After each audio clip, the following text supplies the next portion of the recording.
حضرت عمر نے کہا نہیں بیٹے وہ سزا نہیں مانی جائے گی، سزا وہ ہوگی جو میں تمہیں دوں گا۔ پھر 4 جلاد متعین کیے اور چاروں کے ہاتھ میں ایک ایک کوڑا دے دیا اور ایک جلاد سے کہا 10 کوڑے مار کے تم ہٹ جانا، پھر دوسرا جلاد مارے گا، دوسرے سے کہا 10 کوڑے تم مار کے ہٹ جانا، پھر تیسرا مارے گا، تاکہ جو کوڑوں کی سختی برابر رہے اور کوئی تھک نہ جائے۔ اس لیے ایک آدمی 40 کوڑے نہیں مارے گا بلکہ 4 جلاد زور زور سے 40 کوڑے ماریں گے۔ جب 40 کوڑے پڑ گئے تو بیٹے نے کہا ابو کیا یہ بے انصافی نہیں ہے کہ 40 کوڑے میں نے ملک شام میں کھائے، پھر یہ ہونے کے بعد بھی مجھے 40 کوڑے مارے گئے، آخر پھر مجھے کو ایک لیڈر لکھا گورنر صاحب میرے بیٹے کو اس گھوڑے پر پیٹ بٹھا کے واپس کر دو اور مدینے میں بھیجو۔ جب عمر ابن عاص نے عمر فاروق کے بیٹے کو مدینہ میں واپس کر کے بھیجا تو بیٹا سوچ رہا تھا کہ میرے باپ خوش ہوں گے، باپ نے ان کو گھر میں ان کی ماں سے نہیں ملنے دیا، کہا بیٹے ادھر آؤ، ادھر کھڑے ہو جاؤ، میں نے سنا ہے کہ تم نے ملک شام کے اندر نبیذ پی لی تھی جس میں نشہ آ گیا تھا۔ بیٹے نے کہا ہاں، کہا پھر تمہیں سزا ملنی چاہیے 40 کوڑوں کی۔ کہا میرے ابو وہ تو مجھے عمر ابن عاص نے 40 کوڑے مار دیے، میرے پیٹ پہ پڑ گئے ہیں، میں آپ کا بیٹا ہوں، بے انصافی کیسے کر سکتا ہوں؟ 40 کوڑوں کی سزا تو میں نے ملک شام میں اپنے اوپر آ گیا تھا، اس نے وہ پی لیا۔ حضرت عمر فاروق کے بیٹے نے پی لیا، پینے کے بعد عمر فاروق کے بیٹے کو نشہ آ گیا۔ وہ سمجھے کہ یہ کھجور کا سڑا ہوا پانی ہے، اس میں نشہ نہیں ہے، پی گئے۔ پینے کے بعد پتا چلا کہ یہ تو نشے والی چیز تھی، لیکن لوگوں میں مشہور ہو گیا عمر فاروق کے بیٹے نے نشہ کیا ہے۔ وہ عمر ابن عاص کے پاس آئے اور کہا کہ میں نے نبیذ پی لی تھی، مجھے کوڑے مارے گئے۔ حضرت عمر ابن عاص نے ان کو 40 کوڑے مار دیے۔ 40 کوڑے جب پڑ گئے تو حضرت عمر فاروق کو مدینے میں جب پتا چلا کہ میرے بیٹے کو 40 کوڑے مارے گئے، اس نے نشہ کر لیا تھا، تو ایک گھوڑا بھیجا، اسپیشل گھوڑا، اور عمر ابن لیکن ایک غلام کو نیچے اتار کر اس سے اونٹ کی لگام پکڑوانا گوارا نہیں کیا۔ یہ حضرت عمر ہے جو اونٹ کی لگام کو پکڑے ہوئے ہیں۔ اس منظر کو دیکھ کر بہت سے یہودی کلمہ پڑھ رہے تھے، اشہد ان لا الہ الا اللہ و اشہد ان محمد عبدہ و رسولہ۔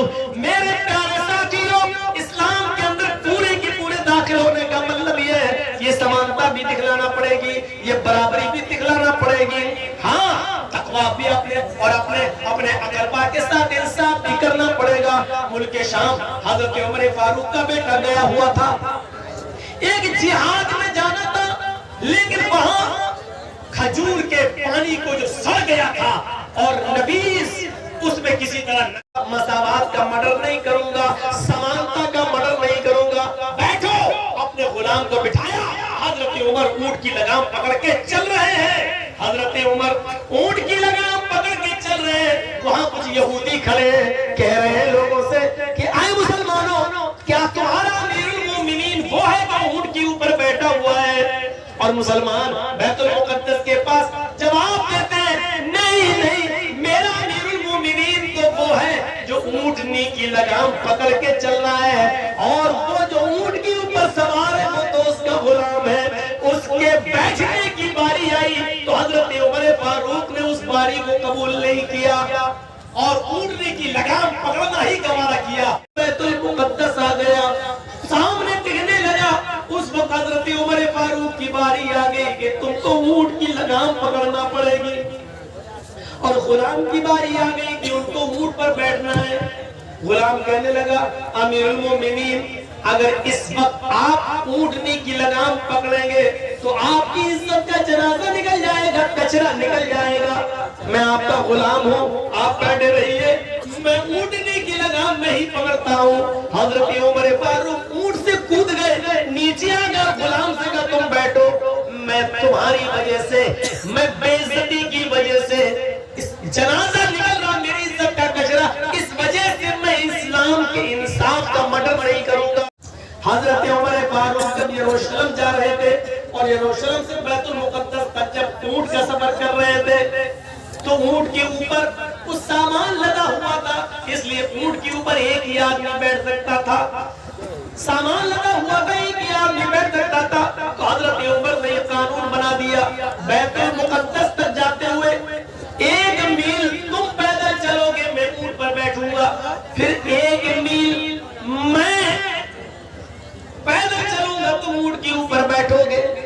تو ایک بار حضرت عمر بیٹھتے تو ان کا غلام اونٹ کی لگام پکڑتا، ایک میل کے بعد پھر حضرت عمر اونٹنی کی لگام پکڑتے اور ان کا غلام بیٹھتا، ایسے ہوتے ہوتے اس کو اگلی صف سے نہیں ہٹا سکتا۔ اس غریب آدمی کو جو اگلی صف میں بیٹھ گیا ہے اس کو کوئی نہیں ہٹا سکتا ہے۔ اب بادشاہ کو جہاں جگہ ملے گی وہی اس کو نماز پڑھنا پڑے گی۔ یہ اسلام نے حق دیا ہے۔ تم اپنے گھر میں کسی کو بھگا سکتے ہو، اپنے گھر میں کسی کو اٹھا سکتے ہو، اپنی پنچایتوں سے اٹھا سکتے ہو، یہ مسجد ہمارا گھر ہے اور ہمارے گھر میں آئے ہوئے سب برابر ہیں، فقیر بھی اور امیر بھی، غریب بھی اور بادشاہ بھی۔ لہذا جو پہلے آیا اگلی صف پہ بیٹھ گیا اس کو بھی زیادہ ثواب لینے کا حق ہے اور بادشاہ بھی اس کو اگلی صف سے ہٹانے کا پاور نہیں رکھتا ہے۔ یہ مساوات کا درس اگر ملے گا تو اسلام کے اندر ملے گا۔ جائے یا ہم سے اسلام کو دور کیا جائے تو ہماری جان چلی جائے، لیکن اسلام ہم سے نہ جائے، تو یہ چیز ہمارے اندر ہونی چاہیے۔ اسلام اپنی بہت سی خوبیوں کی وجہ سے مشہور ہے جو دوسرے مذاہب کے اندر نہیں ہے۔ آپ دیکھیے اسلام ہمیں برابری کا سبق دیتا ہے، اسلام ہمیں مساوات کا درس دیتا ہے۔ آپ دنیا کے کسی بھی جگہ چلے جائیے،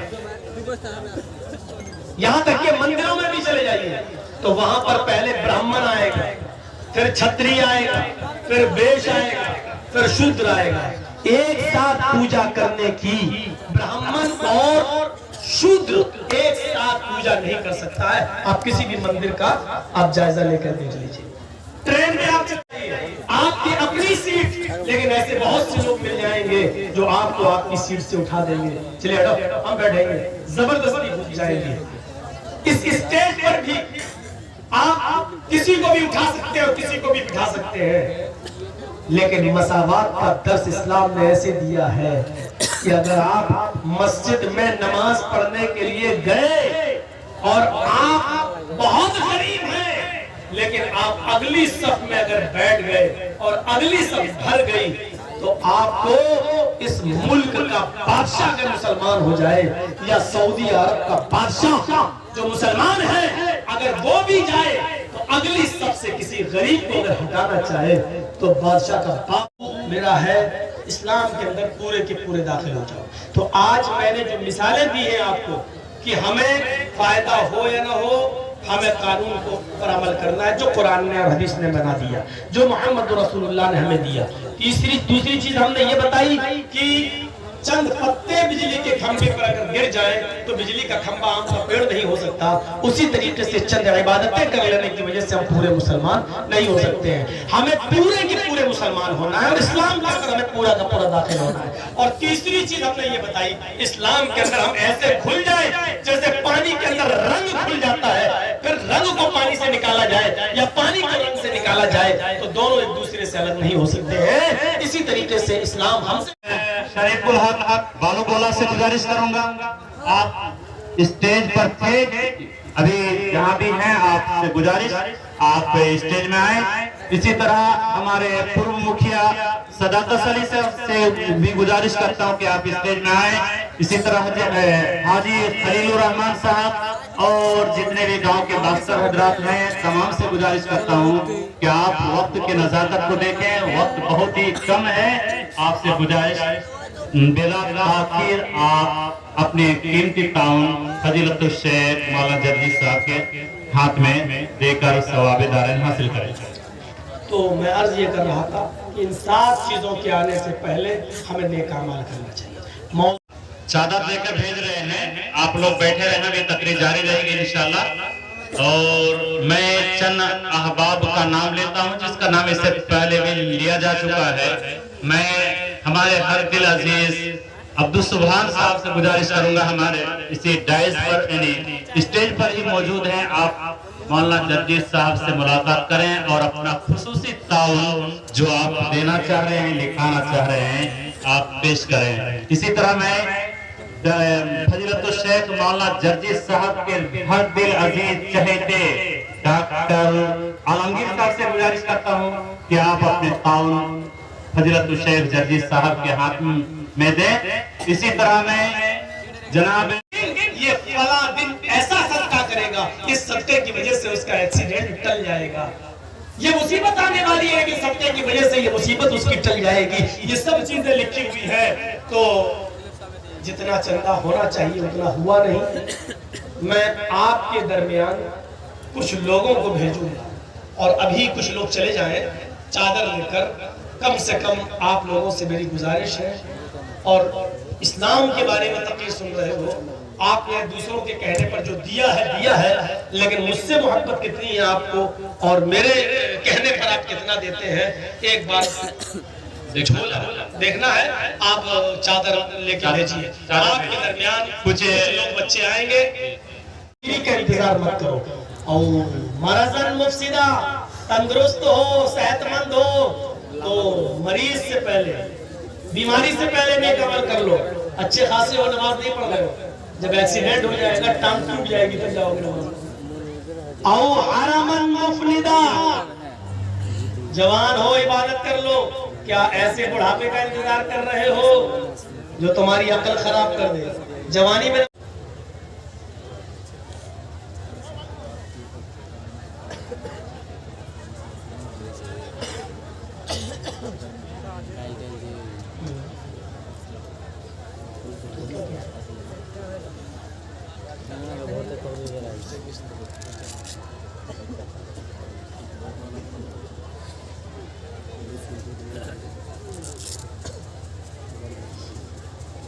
تو ان 7 چیزوں کے آنے سے پہلے ہمیں اور آپ کو نیک عمل کرنا ہے. اگر امیر ہو تو غریبی سے پہلے, غریب ہو تو امیری سے پہلے. جب غریب آدمی امیر بنتا ہے نا تو ایک دم سرکش ہو جاتا ہے. وہ سوچتا ہم نے اپنے ہنر سے کمایا. تو ایسی سرکشی کا انتظار, ایسی کچھ بھلا دے. پیسہ ہے, دولت ہے, ابھی آپ سردیوں میں گرم کپڑے لے سکتے ہو, گیزر لا سکتے ہو, گرم پانی سے نہا سکتے ہو, گرم کپڑے لا کر فجر میں جا سکتے ہو. ابھی پیسہ ہے تمہارے پاس, کیا تم غریبی کا انتظار کر رہے ہو؟ جب سب چھن جائے گا تب جاؤ گے نیک عمل کرنے, جب کچھ نہیں رہے گا تب جاؤ گے. تو غریب ہونے سے پہلے نیک عمل او غنی مدغیا. اگر فقیر ہو تو ٹائم ہی ٹائم ہے تمہارے پاس, وقت ہی وقت ہے, نیک اعمال کر لو. کیا امیر ہو جاؤ گے تب نیک اعمال کرو گے؟ ایسے امیر جو تمہیں سرکش بنا دے. هل تنتظرون الا فقرا منسيا او غنى مدغيا او مرضا مفسدا او حرما مفندا او موتا مجهزا. 7 چیزوں کے آنے سے پہلے نیک اعمال میں جلدی کرو. 7 چیزوں کے ظاہر ہونے سے پہلے نیک اعمال میں جلدی کرو.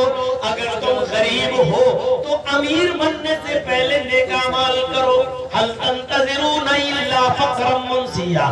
کیا تم اگر تم امیر ہو, اگر تم دولت مند ہو تو ایسی فقیری کا انتظار مت کرو جو تمہیں الا فقرا منسیا. هل تنتظرون الا فقرا منسیا. کیا تم ایسی فقیری کا انتظار کر رہے ہو جو تمہیں 7 لاکھ کے لیے, 1 کروڑ کے لیے تجھے 1 دن کی مہلت دے دے گا؟ نہیں, اب تیری موت کا وقت آ چکا ہے, اب تجھے مہلت نہیں دی جائے گی. بالکل نہیں میرے پیارے ساتھیوں, مہلت مل چکی ہے اور ابھی مل رہی ہے. کوئی بھروسہ نہیں ہے موت کا. اس سے پہلے خرچ کر لو, صدقہ دے دو, خیرات کر لو, جو چیز تمہیں کرنا کر لو. ابھی جو تم دے دو گے وہی تمہارا ہے, جو خرچ کر لیا وہی آپ کا ہے. جو آپ کے پاس ہے وہ آپ کا نہیں ہے, جو آپ کے پاس ہے وہ آپ کا نہیں ہے.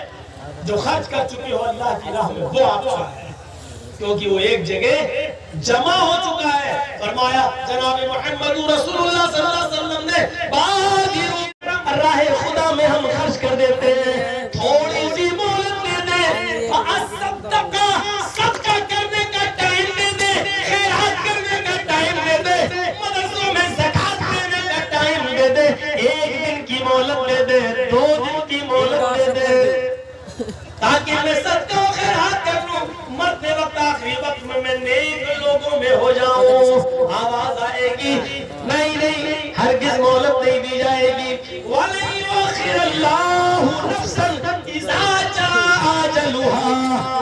جب کسی کی موت کا وقت آ جاتا ہے, جب کسی کا فکس ٹائم آ جاتا ہے تو اب اس کو مہلت نہیں دی جائے جاتی ہے، ہرگز نہیں، اللہ لالچی نہیں ہے۔ اب بچوں سے دیکھ لے کہ یہ میری روح قبض کرنے آیا تو چیخ پڑے فَأَصَّدَّقَ وَأَكُن مِّنَ الصَّالِحِينَ، مجھے تھوڑی سی مہلت اور مل جاتی، میں صدقہ اور خیرات کر لیتا۔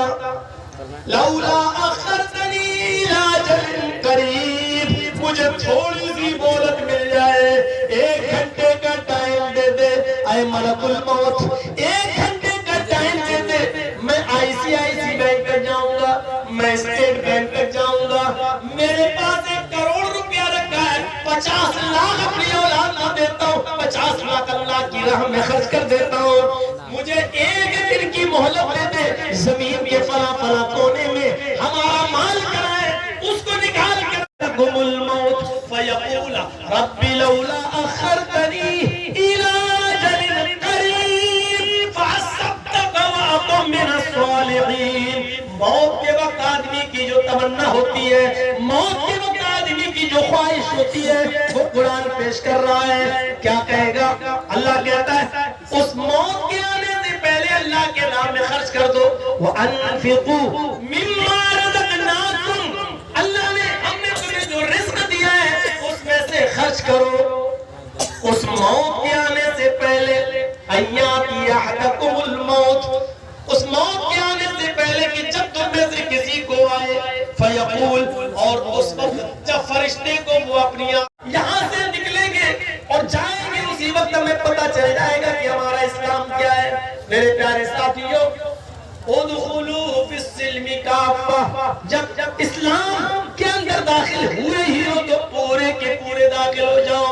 قرآن کہتا ہے یا ایھا الذین آمنوا لا تلھکم اموالکم ولا اولادکم عن ذکر اللہ ومن یفعل ذلک فاولئک هم الخاسرون۔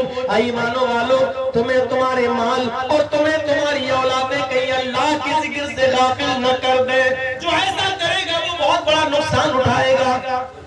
انفقوا مما رزقناکم من قبل ان یاتیہ، اس کو موت کے گھاٹ بھی اتارا، لیکن پھر بھی سمیہ جیت گئی، میں ہار گیا۔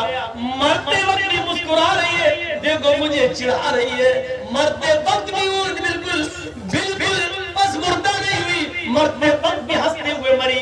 اس نے تو مجھے للکار دیا ہے، اپنی جان ہنستے ہوئے دے دی ہے۔ دنیا کیا کہے گی آنے والے دنوں میں نے ظلم بھی کیا تو ایک بوڑھی عورت کے اوپر ظلم کیا، میں نے جس بوڑھی عورت پہ ظلم کیا ابو جہل اس کی ہنسی اور اس کی مسکراہٹ بھی نہیں چھین سکا۔ میرے پیارے ساتھیوں، یہ ایمان تھا جو سمیہ کے اندر، یہ اسلام تھا جو سمیہ کے اندر گھل گیا تھا۔ ایک آج ہمارا اسلام ہے جو جلسوں کے بعد بھی پتا چل جائے گا چیز بھی اس کے اندر، جو اسلام اس کے اندر گھر کر گیا۔ اس تکلیف کو دیکھ کر بھی وہ پلٹی نہیں، گھومی نہیں، اور ابو جہل نے غصے میں اونٹوں کو بھگا دیا۔ ابن سعد کے الفاظ ہیں طبقات کے اندر کہ سمیہ کے پیچھ سے 2 ٹکڑے ہو گئے، سر بچ گیا، یہاں سے ایک جسم کا حصہ الگ ہو گیا اور ایک حصہ سر کے ساتھ بچ گیا، لیکن مرتے وقت سمیہ کے چہرے پہ مسکراہٹ باقی تھی۔ ابو جہل نے پتھر اٹھا کر اپنے سر پہ مارنا شروع کر دیا۔ لوگوں نے کہا یہ کیا کر رہے ہو، پاگل ہو گئے ہو؟ کہتا ہاں میں پاگل ہو گیا ہوں، سمیہ کا سب کچھ چھینا، اس کی جان کا چھینی، تو محسوس نہیں کر رہا ہے، وہ تیری ناک تک نہیں آ رہی ہے۔ آیا ابو جہل، کوڑا تیرے ہاتھ میں، جلدی مار۔ ابو جہل کہتا ہے سمیہ تجھے اپنی موت کا ڈر نہیں ہے؟ سمیہ مسکرا کے کہتے ہیں ابو جہل جلدی مار رہی اونٹوں کو، جلدی بھگائی اونٹوں کو، جتنی دیر تو ان اونٹوں کو بھگانے میں لگا رہا ہے قسم ہے کعبے کے رب کی، اتنی دیر مجھے جنت میں جانے میں لگ رہی ہے۔ اس منظر کو دیکھ کر آپ کیا کہیں گے؟ میرے بھائیوں وہ کیسے اسلام کے اندر رچ گئی تھی، بس گئی تھی، کیسے؟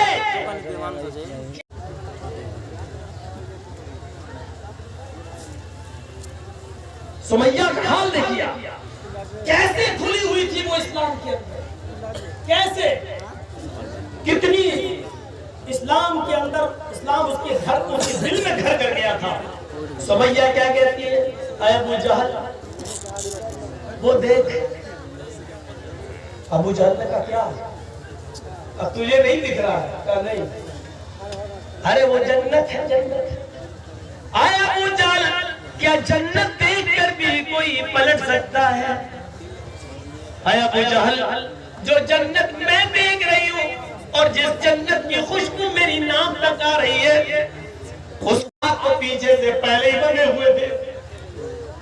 ابو جہل نے کوڑا اٹھایا. اے سمیہ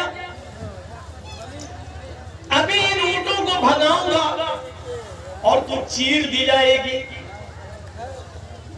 تیرے پیر ایک ادھر ایک ادھر چیر دیا جائے گا اور بیچ سے تیرے دو ٹکڑے کر دیے جائیں گے. اب بھی تو محمد کا دین چھوڑ دے, اب بھی تو اسلام چھوڑ دے. سمیہ نظریں آسمان پہ ڈال کے کہتی ہے اے ابو جہل مجھے پاگل سمجھ رکھا ہے کیا؟ اسلام میں کیسے گھل گئی تھی؟ یہ دیکھیے منظر, اسلام میں کیسے گھلی ہوئی تھی. وہ کہتی ہے اے سمیہ اپنے بیٹے کی شادی میں لڑکی والے سے 2 لاکھ روپے ہم مانگیں گے, 3 لاکھ مانگیں گے, موٹر سائیکل مانگیں گے. آپ دیکھ لیجئے یہ اسلام ہماری زندگی کے اندر ہے. یہ سمیہ کا اسلام دیکھو. اور اس کے بعد 2 اونٹ منگائے گئے. ایک اونٹ کا چہرہ پورب کی طرف کر دیا گیا, دوسرے اونٹ کا چہرہ پشچم کی طرف کر دیا گیا. یہ پیر سمیہ کا اس اونٹ سے باندھ دیا گیا اور دوسرا پیر سمیہ کا دوسرے اونٹ سے باندھ دیا گیا. ایک اونٹ کا چہرہ پورب کی طرف, ایک کا پشچم کی طرف. سمیہ کے دونوں پیر بندھے. اے اللہ اس کی دی ہوئی تکلیفوں سے کہیں میں دین نہ چھوڑ بیٹھوں, کہیں تکلیفوں سے تنگ آ کر میں دین قربان نہ کر دوں. اس موقع پر بھی وہ اپنے دین کی سلامتی مانگ رہی ہے. یہ ہے اسلام میں رکھنا. سمیہ کو ستایا گیا لیکن سمیہ اسلام نہیں چھوڑ رہی ہے, اسلام سمیہ کو نہیں چھوڑ رہا ہے. یہ زندگی ہونی چاہیے ہماری, اسلام لانے کے بعد اور اسلام کے ساتھ. لاکھ دنیا کوشش کرے. ابھی جا رہے ہیں نا تقریر کے بعد, کل شادی ہوگی ہمارے بچے کی, ہم 3 لاکھ روپے مانگیں گے. اس تقریر کا اثر کل پتہ چل جائے گا کتنا اسلام ہمارے اندر آیا ہے. یہ ہاتھ پیچھے سے بندھے تھے. وہ بوڑھی عورت تھی, آسمان پر نظریں ڈالتی ہے. اس موقع پر بھی اس کی زبان سے یہ نہیں نکلا اے اللہ تو میری مدد کر یا مجھے بچا لے.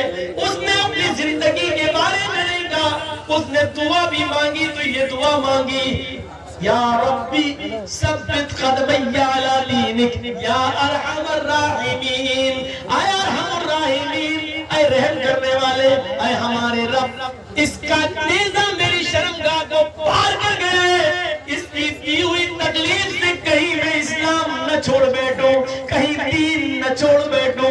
اے اللہ مجھے میرے دین پر جما دینا, مجھے میرے دین پر ثابت رکھ. دونوں ہاتھ مان دیے گئے اور سمیہ سے کہا گیا, ایک نیزہ لایا گیا اور کہا سمیہ دیکھ محمد کے رب کو چھوڑ دے, جن کو تو پہلے مانتی تھی انہی کو اپنا معبود مان لے. تو سمیہ نے کیا کہا حاشا وکلا, ہرگز نہیں. ابو جہل نے وہ نیزہ نکالا, ابو جہل نے وہ نیزہ اٹھایا اور پورا کا پورا سمیہ کے جسم میں, سمیہ کی شرمگاہ کے اندر, سمیہ کے پیشاب کے راستے میں پورا کا پورا وہ نیزہ داخل کر دیا. ادھر سے ڈالا اور اس طرف نکال دیا. سمیہ تو آدمی جے شری رام کے نعرے لگانے لگتا ہے. حالانکہ موت کا ڈر ہوتا ہے, وہ تو جس کے اوپر بیتتی ہے وہی جانتا ہے, میں یہ نہیں کہہ رہا ہوں. لیکن ہمارا تعلق اسلام کے ساتھ یہ ہونا چاہیے کہ ایسے ہم اسلام میں گھل جائیں اور اسلام ہم میں ایسے گھل جائے کہ ہم کو اسلام سے دور کیا جائے یا اسلام کو ہم سے دور کیا جائے تو نہ ہو۔ ہر حال میں ہم اور اس کی جیتی جاگتی مثال حضرت سمیہ کا وہ واقعہ جب ان کے دونوں پیر باندھ دیے گئے اور نہیں ہوگا، اور پانی کو رنگ سے الگ کیجیے وہ بھی نہیں ہوگا، نہ رنگ پانی سے الگ ہو سکتا ہے نہ پانی رنگ سے الگ ہو سکتا ہے، دونوں ایسے گھل گئے ہیں، ایسے مل گئے ہیں کہ نہ پانی رنگ کو چھوڑتا ہے اور نہ رنگ پانی کو چھوڑتا ہے۔ یہ ہونا چاہیے ہمارا اسلام کے ساتھ گھلنا، یہ ہونا چاہیے ہمارا اسلام کے ساتھ تعلق۔ جب ہم اسلام میں آ گئے، مسلمان بن گئے، تو ہماری جان چلی جائے نہ تو اسلام ہم سے نکلے نہ ہم اسلام سے نکلے۔ یہ ہونا چاہیے پانی اور رنگ کی طرح ہمارا اسلام کے ساتھ رشتہ ہے۔ یا چند ڈنڈے پڑتے ہیں، موب لنچنگ کے موقع پر بھی ڈالا جاتا ہے، پلاؤ میں بھی ڈالا جاتا ہے رنگ۔ آپ جائیے اور 2 روپے کا 5 روپے کا کھانے والا رنگ کسی دکان سے لے آئیے، اور وہ کھانے والا رنگ پانی کے اس جگ میں ڈال دیجیے۔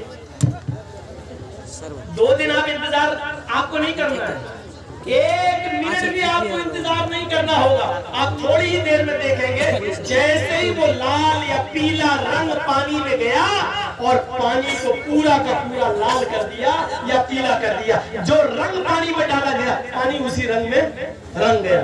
اب آپ رنگ کو پانی سے الگ کریے، ہو جائے گا؟ جو رنگ آپ نے پانی میں ڈالا ہے، اب آپ پانی سے رنگ کو الگ کریے۔ پانی نے پتھر کو قبول نہیں کیا اور پتھر نے پانی کو بھی قبول نہیں کیا، جب تک ڈلا تھا جب چاہا پتھر کو پانی سے باہر نکال کے پھینک دیا۔ ایسا ہمارا اسلام سے تعلق نہیں ہونا چاہیے کہ جب چاہو تب گھس جائیں اور جب چاہے کوئی ہمیں اسلام سے باہر نکال کر پھینک دے، ایسا نہیں ہونا چاہیے۔ اسلام کے ساتھ ہمارا تعلق۔ جرجیت صاحب کے پاس پانی کا ایک جگ ہے، آپ کے ہاں زردہ بنتا ہے؟ زردہ وہ میٹھا چاول ہوتا ہے، ادھر نہیں بنتا ہے، لوگوں کیا بنتا ہے، تو اس میں کھانے والا رنگ ہوتا ہے۔ آپ کے کھانے والا رنگ تو بہت سی چیزوں میں ڈالا جاتا ہوگا، رہن سہن ایسا ہونا چاہیے۔ اسلام کے اندر ہم ایسے گھل جائیں، اسلام کے اندر ایسے داخل ہو جائیں۔ مثال دے رہا ہوں، پانی کا ایک گلاس ہے، جگ ہے ہمارے پاس، لوٹا پانی کا ایک جگ ہے اور ایک پتھر ہے ہمارے ہاتھ۔ اس پتھر کو پانی میں ڈالنا اور رکھ دیا، 2 دن کے بعد آپ دیکھیں گے تو پانی میں وہ پتھر پڑا ہوا نظر آئے گا۔ آپ چاہیں تو ہاتھ ڈال کر پتھر کو نکال سکتے ہیں اور باہر پھینک سکتے ہیں۔ پانی میں آپ نے پتھر ڈالا، 2 دن کے بعد آپ نے اس کو نکال دیا، اس کا مطلب کیا ہوا؟ اس کا مطلب یہ ہوا کرتا ہے رات بھر، تب ہم اسلام کے اندر پورے کے پورے داخل ہو گئے۔ کوئی گناہ کے قریب ہم پہنچ گئے، اس وقت اللہ کا خوف ہمارے دماغ میں ہونا چاہیے۔ دنیا کی کوئی طاقت ہمیں دیکھ رہی ہو یا نہ دیکھ رہی ہو، لیکن اللہ تو ہمیں دیکھ رہا ہے۔ میرے بھائیوں، اس گناہ سے ہم دور ہو جائیں، تب ہے اسلام کے اندر پورے کے پورے داخل، ورنہ وہی سمجھا جائے گا بجلی کے کھمبے پر آم کے پیڑ کے چند پتے چپک گئے ہیں، ہماری باڈی پر چند دینی کام ہو گئے ہیں، لیکن ہم جڑ سے مسلمان نہیں ہیں، ہم اپنی بنیاد سے مسلمان نہیں ہیں، ہم اپنے رہن سہن سے مسلمان نہیں ہیں۔ اور یہاں ہمیں بنیادی طور پر مسلمان بننا ہے، اور اسلام کے اندر ہمارا تو اللہ کا نام لیا جائے، مسجد سے نکلے تو اللہ کا نام لیا جائے، ماں باپ سے ملے تو اللہ کا نام لیا جائے، گھر میں جائے تو سلام کر کے جائیں، اپنے بچوں کو سلام کروانے کی عادت ڈالیں، اپنے بچوں کو اسلامی ماحول دیں، اپنی بیوی کو اسلامی ماحول دیں، اٹھنا بیٹھنا لیٹنا سونا جاگنا کھانا پینا سب اسلامی ہو۔ جب بستر پہ سونے جائیں تو دعا پڑھیں، اللہم بسمک اموت واحیا، ساتھ میں یہ دعا بھی پڑھ لو، 10 بار سبحان 33 بار سبحان اللہ، 33 بار الحمدللہ، 34 بار اللہ اکبر۔ یہ دعا جو آدمی پڑھ کر سوتا ہے تو اللہ تعالیٰ ایک فرشتہ مسلط کر دیتا ہے، وہ اس کی حفاظت۔ اللہ اکبر اللہ اکبر۔ جب ہم لفٹ سے نیچے آ رہے ہوں یا ہوائی جہاز لینڈ کر رہا ہو نیچے اتر رہا ہو، یا ہم پہاڑ سے نیچے اتر رہے ہو، یا اپنے گھر کی چھت سے نیچے کی منزل پر آ رہے ہو، تو ہماری زبان سے یہ اسلامی جملہ نکلنا چاہیے، سبحان اللہ سبحان اللہ۔ جب ہم لیٹرین میں جا رہے ہوں تو ہماری زبان سے دعا نکلنی چاہیے، اللہم انی اعوذ بک من الخبث والخبائث۔ جب ہم کھانا کھانے بیٹھ رہے ہوں ہماری زبان سے دعا نکلنی چاہیے، بسم اللہ وعلی برکت اللہ۔ جب ہم کھانا کھا کر فارغ ہو جائیں تو ہماری زبان سے جملہ نکلنا چاہیے، الحمدللہ، اللہ کی حمد و ثنا۔ مسجد میں جب صبح اٹھے تو ہماری زبان سے اسلامی جملہ نکل رہا ہو، الحمدللہ الذی احیانا بعد ما اماتنا والیہ النشور۔ جب ہم کسی سے ملے تو ہماری زبان سے اسلامی جملے نکل رہے ہو، السلام